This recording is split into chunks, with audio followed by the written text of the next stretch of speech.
జకీర్ నాయక్ వివాదాస్పద ముస్లిం ప్రచారకుడు. ఇప్పటికే దేశం విడిచి వెళ్లి మలేషియాలో సెటిల్ అయిన ప్రచారకర్త. ఇప్పుడు ఇండియాలోని ఎన్డీఏ సర్కార్పై ఆయన వివాదాస్పద వ్యాఖ్యలు చేశారు. ఈసారి వక్ఫ్ బోర్డ్ అమెండ్మెంట్ బిల్ను తన అస్త్రంగా మలుచుకున్నారు. దీంతో బీజేపీ నేతలు మరోసారి ఫైర్ అవుతున్నారు. ఇందుకే ఆయన చేసిన వ్యాఖ్యలేంటి? అవి నిజంగా వివాదాస్పద వ్యాఖ్యలేనా? బీజేపీ నేతల అభ్యంతరం ఏంటి? జకీర్ నాయక్ మీకు గుర్తుండే ఉంటాడు. మోడీ సర్కార్ హిందూ సమాజంపై విమర్శలు చేస్తూ ఎప్పుడూ ఆయన న్యూస్లో ఉండేవారు. దీంతో ఆయన ఇస్లామిక్ బోధనలతో యువతను రెచ్చగొడుతున్నారనే చర్చ మొదలైంది. ఆయన స్థాపించిన ఇస్లామిక్ రీసెర్చ్ ఫౌండేషన్ ద్వారా ఇలా రెచ్చగొట్టే విధానాలకు పాల్పడుతున్నారన్న ఆరోపణలు ఉన్నాయి. దీంతో కేంద్ర ప్రభుత్వం ఆ సంస్థపై 5 ఏళ్ల పాటు నిషేధం విధించింది. దీంతో పాటు మనీ లాండరింగ్ ఆరోపణలు మొదలయ్యాయి. దీంతో 2016లో ఆయన మలేషియాకు పారిపోయారు. మలేషియాలో అప్పుడున్న ప్రభుత్వం ఆయనకు పర్మనెంట్ రెసిడెన్సీ అనుమతులు ఇచ్చింది, అసైలం. దీంతో ఆయన అక్కడ ప్రవచనాలు చేస్తూ భారీ అనుచనగరాన్ని సంపాదించుకున్నారు. ఇందులో చాలామంది ఎక్స్ట్రీమిస్టులు కూడా ఉన్నారు. అదే వచ్చింది ఇప్పుడు తలనొప్పి.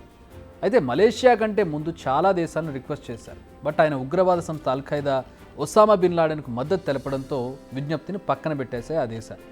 ఒసామా బిన్ లాడెన్ను మంచి ప్రబోధకుడిగా గుర్తించానన్నారు జకీర్. అంతేకాదు ఇస్లాం నుంచి ఇతర మతాలకు మారిన వారికి ఉరిశిక్ష విధించాలంటూ చేసిన వ్యాఖ్యలు కూడా తీవ్ర ప్రభావం చూపాయి. అయితే ఆయనకు ముస్లింలలో విపరీతమైన మద్దతు ఉంది. ఇలాంటి జకీర్ నాయక్ ఇప్పుడు వక్ఫ్ బోర్డ్ బిల్లును తీవ్రంగా వ్యతిరేకిస్తున్నారు. ఈ బిల్లుకు వ్యతిరేకంగా పోరాడాలని పిలుపునిస్తున్నారు. ఈ బిల్లు అమలైతే భవిష్యత్తు తరాలను అల్లా క్షమించడంటూ ముస్లింలకు బోధిస్తున్నాడు. అంతేకాదు 50 లక్షల మంది ముస్లింలు ఈ బిల్లుకు వ్యతిరేకంగా జాయింట్ పార్లమెంటరీ కమిటీకి అభ్యంతరం తెలపాలంటున్నాడు. మన భవిష్యత్ తరాల కోసం ఇది చేయాల్సిందే అంటున్నాడు అతను. దీంతో ఆయన నిప్పును రాజేసినట్టుగా అనిపిస్తోంది. దీనికి సంబంధించి ఓ వీడియోను రిలీజ్ చేశారు ఆయన. ప్రస్తుతం ఇది వైరల్గా మారింది. ఈ వీడియోను ఫాలో అయిన వారు ప్రచారం ప్రారంభించారు. కొన్ని ఏరియాల్లో అయితే రోడ్డుపై వెళుతున్న వారిని ఆపి మరీ క్యూఆర్ కోడ్ స్కాన్ చేపిస్తూ ఉన్నారు. మైకులు పెట్టుకుని మరీ ప్రచారం చేస్తున్నారు. బిల్లేంటి, అందులో ఉన్నదేంటి, అభ్యంతరాలేంటి, ఇవేవి ఆలోచించే గ్యాప్ కూడా ఇవ్వడం లేదు. వాళ్ళతో మాట్లాడే సమస్య కూడా లేదు. అయితే ఇక్కడ ఒక లాజిక్ ఉంది. జకీర్ వక్ఫ్ బోర్డు అంశాన్ని నెత్తినెత్తుకోవడానికి కొన్ని రోజుల ముందు ఒక ఘటన జరిగింది. దానివల్ల ఈ పనులు మొదలుపెట్టారా అనే డౌట్ కూడా వస్తుంది. ఆగస్టులో మలేషియా ప్రధానమంత్రి అన్వర్ ఇబ్రహీం ఇండియా వచ్చారు. అప్పుడు జకీర్ గురించి కూడా ఇరు దేశాధినేతల మధ్య చర్చ జరిగింది. ఇండియాలో ఆయనపై ఉన్న వివాదాల నేపథ్యంలో ఆయనను భారత్కి అప్పగించాలని ఎప్పటి నుంచో కోరుతోంది. అయితే సరైన ఆధారాలుంటే ఆయన అప్పగిస్తామని చెబుతూ వస్తుంది మలేషియా. అయితే ఇప్పుడు ఆ చర్చలు కాస్త ముందుకు వెళ్ళినట్టుగా కనిపిస్తోంది. జకీర్ని ఇండియాకు పంపేందుకు సిద్ధంగా ఉన్నామని ఆయన చెప్పినట్టుగా తెలుస్తోంది. సరిగ్గా ఈ భేటీ ముగిసిన కొన్ని రోజులకే జకీర్ ఈ అంశాన్ని తెరపైకి తీసుకొచ్చారు. వక్ఫ్ బోర్డ్ బిల్ ఇప్పటిది కాదు, చాలా రోజులుగా ఉంది. ఈ వివాదం ఎప్పటి నుంచో కొనసాగుతోంది. బట్ ఆల్ ఆఫ్ సడన్గా జకీర్ ఇప్పుడెందుకు ఈ అంశాన్ని ప్రస్తావిస్తూ ఉన్నారు? ఆయనను భారత్కి అప్పగిస్తారన్న భయం మొదలైందా? అందుకే భారత్ ముస్లింల్లో మరింత పాపులర్ అవ్వాలన్న దురుద్దేశంతో ఈ అంశాన్ని అస్త్రంగా మలుచుకుని వాళ్ళలోకి వెళుతున్నారా?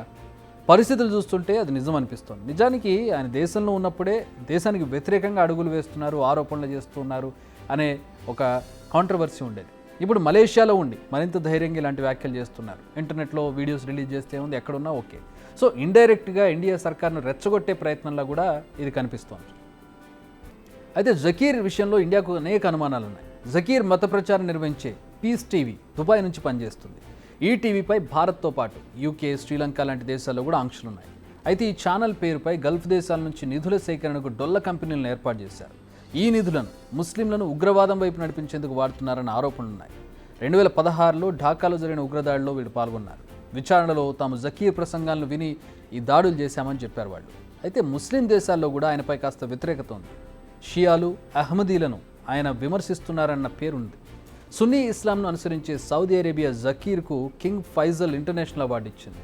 ఇంత వివాదాస్పదుడైన జకీర్ ఇప్పుడు ఇండియాలో మరో చిచ్చు పెట్టాలనుకుంటున్నారా అనేది తేలాల్సి ఉంది. బిగ్ టీవీ అవుట్లుక్ కథనాలు నచ్చితే వెంటనే బిగ్ టీవీ ఛానల్ ను సబ్స్క్రైబ్ చేయండి.